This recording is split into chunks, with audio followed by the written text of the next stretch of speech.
Design করে সে মানুষ হত্যা করে মানুষের লাশের উপর পা দিয়ে সংবিধান লঙ্ঘন করে অবৈধভাবে তারা ক্ষমতা আসছে। হ্যাঁ, আবার আমি একটু একটা কথা বলতে চাই। একটা জিনিস একটু সন্দেহ লাগতেছে যে পাকিস্তান থেকে যে শিপের মধ্যে কতগুলি কন্টেনার আসলো, এইটা কেন এবং এত দ্রুত ওরা কিভাবে পাকিস্তানের সঙ্গে ব্যবসায়িক সম্পর্কটা গড়লো? কারণ এইটা তো কোনোদিন ছিল না বাংলাদেশে, ৭১-এর পরে এটা হয় নাই আপা। এখন এইটা নিয়ে আমাদের আপনি তো অবশ্যই আপনি অনেক কিছু অবগত আছেন, এটা আমাদের জানার প্রয়োজন। এই তথ্যটা আমাদের বের করা উচিত যে কোনো ভাবে, গোয়েন্দা বলেন, যে কোনো ভাবে আমাদের তো কিছু না কিছু আছে, এদের মাধ্যমে এই জিনিসটা আমাদের খুবই দ্রুত বের করা উচিত। এরা কি মনে করতেছে, মনে হয় সম্ভবত ভয় পাইতেছে যে আমরা হয়তো দেশে একটা অরাজকতা সৃষ্টি করুম, ওরা একটা গৃহযুদ্ধের প্রস্তুতি নিতেছে অস্ত্র। আমার কাছে সন্দেহ। ওইখানে দুইজন যে মাল ডেলিভারি করে ওই জায়গাতে কন্টেনারের ওইখানে 2টা লোকের চাকরি চলে গেছে।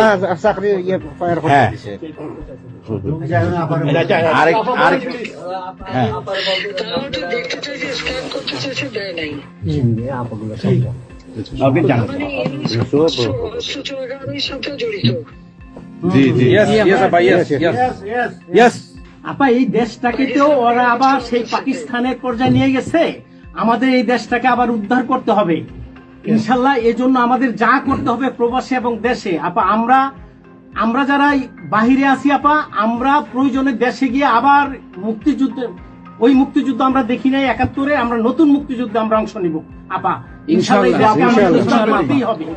এই দেশকে উদ্ধার করতেই হবে আপা। পাকিস্তানের একটা জাহাজ কয়দিন আগে আপনারা দেখেছেন যে করাচি থেকে এসছে, এবং বাংলাদেশের অনেক গণমাধ্যম এমনভাবে খবরটা তো করেছে যে অ্যাজ ইফ গত 53 বছরে পাকিস্তান থেকে কোনো জাহাজ বাংলাদেশে আসে নাই। আসলে ব্যাপারটা তা না। পাকিস্তান থেকে রেগুলার বাংলাদেশে জাহাজ আসা যাওয়া করে। যেটা হয়, হয়তো কন্টেইনার শিপ এই প্রথমবার এসছে। জেনারেল যে কার্গো শিপ আছে, বাল্ক শিপ আছে, এগুলো পাকিস্তান থেকে রেগুলার যাওয়া আসা করে। তা না হলে আমাদের সাথে এই যে $1 বিলিয়ন যে ব্যবসা বাণিজ্য আছে, সেগুলো কিভাবে হচ্ছে? পাকিস্তানের পেঁয়াজ তো আওয়ামী লীগ সরকারও আনছে। তাহলে এই ধরনের উদ্ভট নিউজ করে, এবং কোনো পত্রিকাতে দেখলাম যে কোনো কন্টেইনার খালি ছিল, কোন কন্টেইনারে কি ছিল সেটা জানা যায় নাই। আপনার জানতে হবে কেন? যে ব্যবসা করে সে জানবে। আপনাদের রেভিনিউ বোর্ড আছে, বাংলাদেশ ব্যাংক আছে, ওখানকার কাস্টমস ভ্যাটের যে গোয়েন্দা আছে, ওদের কিন্তু নিজস্ব গোয়েন্দা সংস্থা আছে। তারা দেখবে যে এলসি করা হয়েছে কোন পণ্যের জন্য, এটা কি আলুর জন্য করা হয়েছে, আলুর বদলে কি পটল এসেছে, পটলের বদলে কি পেঁয়াজ এসেছে, ওটা তারা দেখবে। কন্টেইনার খালি কেন আসছে এই জবাবদিহিতা তারা করবে। কিন্তু বাংলাদেশের গণমাধ্যমে এমন একটা হইচই হয়ে গেছে, হায় হায় হায় কী অবস্থা হয়ে গেছে। ভাবখান এরকম যে পাকিস্তান ভারত দখল করে ফেলছে, এরকম একটা খবর। তো বাস্তবতা তো আসলে সেরকম না। পাকিস্তান তো ভারত দখল করে নাই, পাকিস্তান বাংলাদেশও কোনোদিন দখল করতে পারবে না। সো সেইখানে জাহাজ একটা কেন, হাজার হাজার জাহাজ আসা দরকার। কারণ জাহাজ আসা মানেই হচ্ছে বাংলাদেশের সাথে ব্যবসা বাণিজ্য বাড়বে, বাংলাদেশে বিনিয়োগ বাড়বে, আমাদের আমদানি রপ্তানি বাড়বে, আমাদের কর্মসংস্থান বাড়বে। পাকিস্তান তো কোনো নিষিদ্ধ দেশ না, তাদের সাথে তো আমাদের কূটনৈতিক সম্পর্ক আছে, ভারতের সাথে যেমন আছে পাকিস্তানের সাথেও আছে। সকল দেশের সাথে আমাদের কূটনৈতিক সম্পর্ক আছে, তাদের সাথে ব্যবসা বাণিজ্য সব কিছু চলছে, চলমান থাকবে এবং থাকতে হবে। প্রশ্ন হচ্ছে, ভারত যদি বোধ করে থাকে যে পাকিস্তানের কন্টেইনার শিপ আসার মধ্য দিয়ে তাদের নিরাপত্তা ঝুঁকি আছে, কোনোভাবে যদি তারা বোধ করে থাকে, সেইটা তারা বাংলাদেশ সরকারের সাথে রেজ করবে যে কিভাবে তার নিরাপত্তা ঝুঁকির বিষয়টা বাংলাদেশ অ্যাড্রেস করতে পারে। এবং সেখানে বাংলাদেশ সরকারকে আমরা অনুরোধ করব যে আপনারাও বিষয়টা রেজ করেন, হাই কমিশনারকে ডাকান যে এত হইচই কেন, এত মাতম হচ্ছে কেন পশ্চিমবাংলায়, কলকাতায় এই যে বিজেপির যে চ্যানেলগুলো আছে, হিন্দুত্ববাদী ফ্যাসিবাদী যে চ্যানেলগুলো আছে, এত চিৎকার চেঁচামেচি কেন? সমস্যাটা কি? আপনাদের এই গুজব, এই যে হিন্দুত্ববাদী গুজব, আওয়ামী গুজব সব একসাথে মিলে কাজ করছেন কেন? আপনাদের নিরাপত্তা ঝুঁকি থাকলে স্পেসিফিকলি বলেন, এই কনসার্ন আছে, এই কনসার্ন অ্যাড্রেস করা হবে। এবং সেই ব্যাপারে আমরা যেহেতু কোনো নেইবারকে, কারো সার্বভৌমত্বকে আমরা কোনো ডিস্টার্ব করব না, এই ব্যাপারে আমাদের রাষ্ট্র আকারে আমাদের কমিটমেন্ট আছে। Zero problem with the neighbours. আমাদের সকল নেইবারের, প্রতিবেশীর যে স্বাধীনতা সার্বভৌমত্ব আছে তার প্রতি আমাদের শতভাগ সমর্থন আছে। এটার ব্যাপারে আমাদের মধ্যে কোনো দ্বিতীয় কোনো ভাবনা নাই। তাই ভারতের সার্বভৌমত্ব ক্ষুণ্ণ হয় এমন কোনো কিছু বাংলাদেশ করে নাই, কখনো করবে না, বরং ভারত করছে, প্রতিদিন করছে। বাংলাদেশের ইতিহাসের নৃশংসতম হিটলারকে তারা তাদের দেশে আশ্রয় দিয়ে আমার স্বাধীনতা, সার্বভৌমত্ব, বিচার, মানবাধিকার প্রত্যেকটা জিনিসকে তারা প্রশ্নবিদ্ধ করেছে। অতএব আমার স্বার্থকে ক্ষুণ্ণ করছে যে এই দেশ, তাদের অধিকার নাই তার স্বার্থ ক্ষুণ্ণ হবার কল্পিত গল্প, নাটক রচনা করবার। অতএব এই গল্প রচনা করা বন্ধ করে দিয়ে আমরা চাই দ্বিপাক্ষিক সম্পর্কটা পরিপক্ক আকার ধারণ করুক, এই সম্পর্কটা যেন আমরা সামনে নিয়ে যেতে পারি। এইটা হচ্ছে আমাদের পাকিস্তান থেকে ব্যবসা বাণিজ্যের সাথে এর সাথে কোনো সম্পর্ক নাই। ব্যবসা চলবে, ঝুঁকি থাকবে, ঝুঁকিকে অ্যাড্রেস করতে হবে। সেটা আমরা কিভাবে কাজ করতে পারি আমরা সেটা দেখব। তো 3 মাসে আমরা 70-এর উপরে স্যাবোটাজ দেখলাম।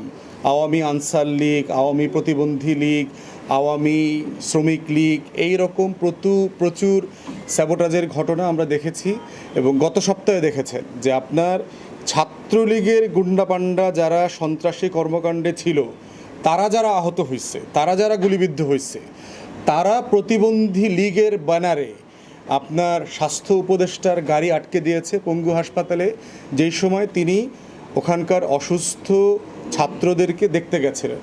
এবং সাথে আমাদের দেশের একজন মেহমান ব্রিটিশ হাইকমিশনার তার সাথে ছিলেন। এই সময়তে তার রাস্তায় শুয়ে পড়ে তার গাড়ি আটকে দেয়। কিন্তু এই আওয়ামী প্রতিবন্ধী লীগ কয়েক ঘন্টার ভিতরে আবার রাস্তা দখল করে এখন বলছে যে উপদেষ্টাকে আসতে হবে, তাদের সাথে যোগাযোগ করতে হবে, পদত্যাগ করতে হবে এবং আমাদের মধ্য থেকে উপদেষ্টা হইতে হবে। এই ধরনের উদ্ভট কিছু দাবি দেওয়া তারা করেছে। পরবর্তীতে আমরা দেখলাম যে সামরিক এবং বেসামরিক বেশ কিছু কর্মকর্তা যারা আসলে উপদেষ্টা হইতে চায়, তারা ইন্ধন জুগিয়েছে এই আওয়ামী প্রতিবন্ধী লীগকে রাস্তায় নামাইতে। একটা বিষয় হচ্ছে যে কেউ অসুস্থ হইলে, আহত হইলে, যে দলেরই হোক, তার রাষ্ট্রের কাছে স্বাস্থ্যসেবা পাওয়ার পূর্ণ অধিকার আছে। সে যদি আওয়ামী লীগ হয়ে থাকে, ছাত্রলীগ হয়ে থাকে, যদি এমনও হয় যে স্নাইপার দিয়ে, গুলি দিয়ে মানুষ মারার চেষ্টা করছে, অস্ত্রসহ ধরা পড়ছে, তাকেও চিকিৎসা দিতে হবে। চিকিৎসা দেওয়ার পরে তাকে বিচার করতে হবে যে সে যে অন্যায় করেছে, ফৌজদারি অপরাধ করেছে। তো এই জন্য আমরা সাভারের ঘটনার ব্যাপারে আমরা অন্তর্বর্তীকালীন সরকারকে আহ্বান করছি যে আপনারা ইমিডিয়েটলি এটা ইনভেস্টিগেট করেন এবং টোটাল শিল্পাঞ্চলে যে নাটকগুলো হচ্ছে, যে জিম্মি করে দাবি দেওয়া করা, আন্দোলন করা, সেগুলো বের করে বিচারের আওতায় আনা দরকার। এক্ষেত্রে ওখানকার যারা নবম ডিভিশনকে আমরা দেখেছি যে তারা এখানে রোল প্লে করছে, তারপরে হচ্ছে সেনাদের বিভিন্ন ডিভিশন এখানে রোল প্লে করছে। তো সেটার সাথে আমাদের শিল্পাঞ্চলের পুলিশ এবং গোয়েন্দা সংস্থা একসাথে মিলে বের করা দরকার যে আসলে তারা আসলে কি করবার চেষ্টা করছে এবং এটার পিছনে যদি কোনো ইন্ধন থেকে থাকে তাদেরকে বিচার করা দরকার। একই দিনে, একই সময়, প্রায় কাছাকাছি সময় আমরা দেখলাম যে আন্তর্জাতিক অপরাধ ট্রাইব্যুনাল যেটা আছে, যেখানে এই গণহত্যা এবং মানবতা বিরোধী অপরাধের বিচার চলছে, সেখানে আজকে দেখলাম যে আওয়ামী ফ্যাসিবাদের গুরুত্বপূর্ণ ক্রিমিনাল অভিযুক্ত যারা আছেন তাদেরকে আজকে সকালে প্রডিউস করা হয়েছিল। তো তাদের বিচারের দাবিটা যেহেতু সারা বাংলাদেশে একটা জনসম্মত একটা জায়গা, একটা কনসেনসাস হয়ে গেছে, একটা ঐক্যমত হয়ে গেছে, তাদেরকে বিচারের আওতায় আনতে হবে। সেক্ষেত্রে আমাদের বক্তব্য হচ্ছে তাদের বিচার আমরা যেমন চাই, আন্তর্জাতিক অপরাধ ট্রাইব্যুনাল আইসিটিকে আমরা বলছি মান রক্ষা করবার ব্যাপারে, তদন্ত এবং সাক্ষ্য প্রমাণের ব্যাপারে নীতিগতভাবে দেশীয় আইন এবং আন্তর্জাতিক আইন যেন মেনে চলা হয়। কোনোভাবে এই বিচার প্রক্রিয়া যেন প্রশ্নবিদ্ধ না হয়, কোনোভাবে এই বিচার প্রক্রিয়া নিয়ে যেন বিদেশে কোনো ষড়যন্ত্র করবার কোনো ওসিলা তৈরি না হয়। সেক্ষেত্রে সরকারকে যতটুকু সম্ভব লজিস্টিক্যাল সাপোর্ট দেওয়া দরকার আইসিটিকে।